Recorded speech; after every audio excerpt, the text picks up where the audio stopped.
Hi friends, வணக்கம். வாங்க இன்னைக்கு நம்ம வீடியோவில் இன்றைக்கி நம்ம சேனலில் நம்ம என்ன பார்க்க போகிறோம்னா, இங்கே பாருங்கள் ஃப்ரெண்ட்ஸ், பனங்கிழங்கு வந்திருக்கு. இது வந்து தூத்துக்குடி பனங்கிழங்கு. இந்த பனங்கிழங்கை எப்படி க்ளீன் பண்ணி நான் அவிக்க போகிறேங்கிறத பார்ப்போம் ஃப்ரெண்ட்ஸ். இதை நான் ஒரு வீடியோவாக எடுத்து போடலாம்னு சொல்லி தான் இப்போ பனங்கிழங்கை நான் வந்து க்ளீன் பண்ண போகிறேன். இதுக்கு வந்து இந்த பாருங்கள்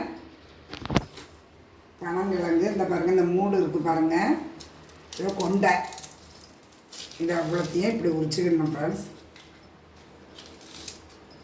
இந்த பாருங்கள், இது இப்படி எடுத்தால் வந்துடும். பனங்கிழங்குல வந்து அவ்வளோ நன்மைகள் இருக்குது, உடம்புக்கு ரொம்ப நல்லது. இந்த பாருங்கள், ஒரு சொலவில் இப்படி ஒன்று ஒன்றா எடுத்து போடுறேன் ஃப்ரெண்ட்ஸ். இது இவ்வளோத்தையும் எடுத்து போட்டுட்டு மொத்தமாக நான் உங்கள்கிட்ட வந்து காமிக்கிறேன் பாருங்க. இந்த பாருங்கள்,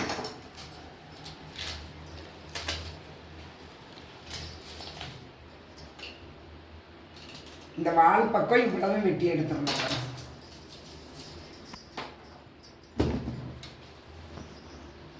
இதே மாதிரி மீதி இருக்கிற கிழங்க ஒன்றொன்னா நான் அவ்வளோத்தையும் க்ளீன் பண்ணிட்டு வரேன். இது வந்து ஊர்கிழங்கு ஃப்ரெண்ட்ஸ். பனங்கிழங்கு வந்து ஊர்கிழங்கு ரொம்ப டேஸ்ட்டாக இருக்கும். இப்போ வந்து இந்த பாருங்க, நான் இந்த தோல் அந்த கிழங்கு யார் வாங்கிட்டு இருந்தா? கிழங்கு யார் வாங்கிட்டு வந்ததா சொல்லுங்க. இந்த கிழங்கு வந்து நம்மளுக்கு ஒரு ஸ்பெஷலான ஆள் தான் வாங்கிட்டு வந்தாங்க ஃப்ரெண்ட்ஸ். யாருன்னு கேட்டால் இந்த வீடியோ எடுக்காம பாருங்க, எடிட்டிங்லாம் பண்ணுறாருல, இவரோட வருங்கால மாமியார் தான் வாங்கிட்டு வந்து கொடுத்துருக்காங்க. இப்போ வந்து இந்த பாருங்க, எங்கள் அம்மாலாம் என்ன பண்ணுவாங்கன்னா, இந்த கிழங்கை வந்து பெரிய பானையில் விறகடுப்பில் வச்சு தான் அவிப்பாங்க ஃப்ரெண்ட்ஸ்.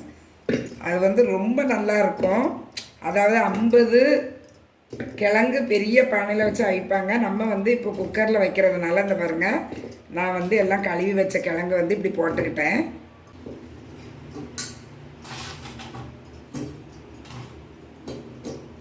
இந்த பாருங்கள் ஃப்ரெண்ட்ஸ், இப்படி வச்சுக்கிட்டேன்னா இதில் நம்ம என்னெல்லாம் போட போகிறோம்னு பாருங்கள்.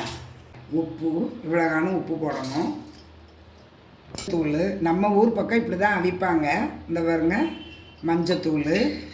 இதுக்கு வந்து பூண்டு இருக்குது பாருங்கள், வெள்ளைப்பூண்டு. நான் வந்து ஒரு பூண்டு சேர்த்துருக்கேன். இதை தட்டி இந்த கிழங்குல போடணும். பூண்டு வாசனையோட இந்த கிழங்கு ரொம்ப டேஸ்ட்டாக இருக்கும் ஃப்ரெண்ட்ஸ். லைட்டாக தட்டிக்கணும். எங்கள் அக்கா அம்மாலாம் இந்த மாதிரி தான் வைப்பாங்க. தட்டி போட்டாச்சு. உப்பு வந்து இன்னும் கொஞ்சம் போட்டுருவோம். நான் ஃபஸ்ட்டு கொஞ்சம் போட்டேன், திருப்பி ரெண்டாவது இவ்வளோண்டு போடுறேன். இதை அப்படியே ஸ்டவ்வில் வச்சிடலாம் ஃப்ரெண்ட்ஸ். இது வந்து 8லேருந்து 10 விசில் வைக்கணும் ஃப்ரெண்ட்ஸ். அதுதான் ரொம்ப முக்கியம். கையில் வச்சு அவிக்கக்கூடாது.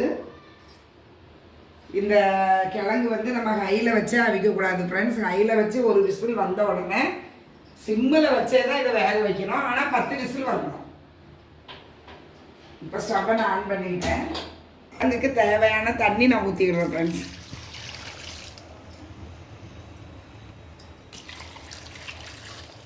ரெண்டு டம்ளர் தண்ணி ஊற்றிருக்கேன். இது கரெக்டாக இருக்கும்.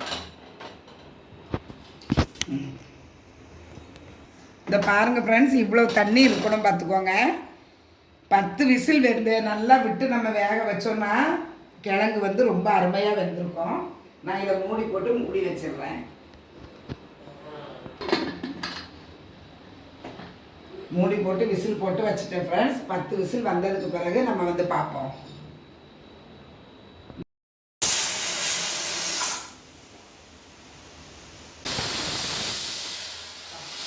வாசம் 10 விசில் கிட்ட வந்துட்டு ஃப்ரெண்ட்ஸ். நான் வந்து இப்போ ஸ்டவ்வை ஆஃப் பண்ணிக்கிறேன். சிம்மில் வச்சே நம்ம வேக வச்சோம்னா அந்த கிழங்கு நல்லா வெந்திருக்கும். கையில் வச்சு டக்கு டக்கு டக்கு டக்குன்னு நம்ம 10 விசில் வச்சோம்னா கிழங்கு வெந்திருக்காது ஃப்ரெண்ட்ஸ்.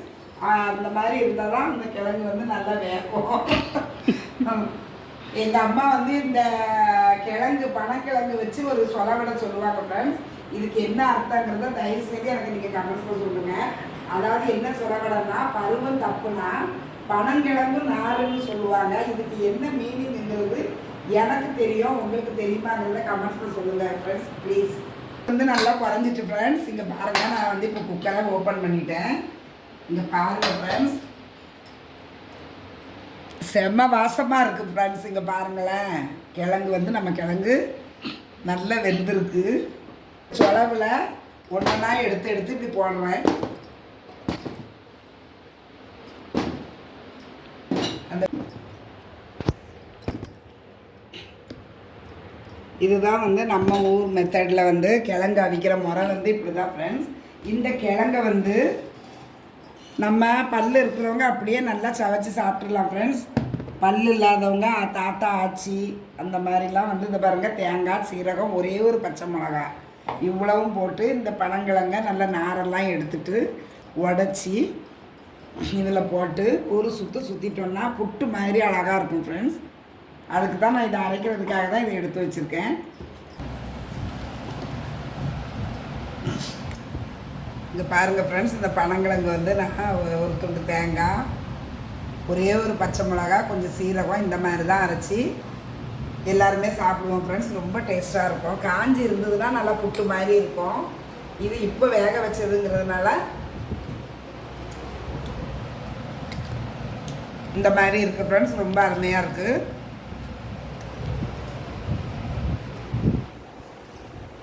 இதை வந்து நம்ம அப்படியே வச்சிடக்கூடாது ஃப்ரெண்ட்ஸ். இங்கே பாருங்கள், இதில் வந்து நடுவில் ஒரு பீலின்னு ஒரு சின்ன துரும்பு இருக்கும். இந்த பாருங்கள்,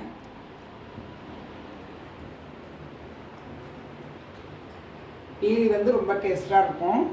சின்ன பிள்ளையில் இதுக்கெல்லாம் நான் என் தங்கச்சிக்கிட்டெல்லாம் பயங்கரமாக சண்டை போடுவேன் ஃப்ரெண்ட்ஸ். இன்றைக்கி சண்டை போட யாருமே இல்லை ஃப்ரெண்ட்ஸ். நான் எனக்கு சண்டை போட்டுக்கிடுவேன். இந்த பாருங்கள், அந்த பீலியெல்லாம் எடுத்து இப்படி காய வைப்பாங்க எங்கள் அம்மா சொல்லாமல. ஒரு நொடியில் நாங்கள் எல்லாத்தையும் காலி பண்ணிடுவோம் ஃப்ரெண்ட்ஸ். இங்கே பாருங்கள் ஃப்ரெண்ட்ஸ், கிழங்கு வந்து நல்லாவே வெந்திருக்கு. நான் 10 விசில் வச்சேன். நீங்களும் இதே மாதிரி பனங்கிழங்கு வேக வைக்கிறதுக்கு இந்த மாதிரி ஒரு மெத்தடில் நீங்கள் பண்ணுங்கள். சிம்மில் வச்சு அவிச்சிங்கன்னா வெந்திருக்கும் ஃப்ரெண்ட்ஸ். இந்த பாருங்கள், இந்த நாரெல்லாம் எடுத்துகிட்டு சூப்பராக வெந்திருக்கு. உப்பு பூண்டு வாசனையோட கிழங்கு வந்து ரொம்ப அருமையாக இருக்கும் ஃப்ரெண்ட்ஸ். ரொம்ப டேஸ்ட்டாக இருக்கும். உங்கள் வீட்டில் இதே மாதிரி கிழங்கு அவிச்சு சாப்பிட்டு பாருங்கள், டேஸ்ட் எப்படி இருக்குன்னு சொல்லுங்கள் ஃப்ரெண்ட்ஸ். வேறு ஒரு வீடியோவில் மீட் பண்ணுவோம். பாய்.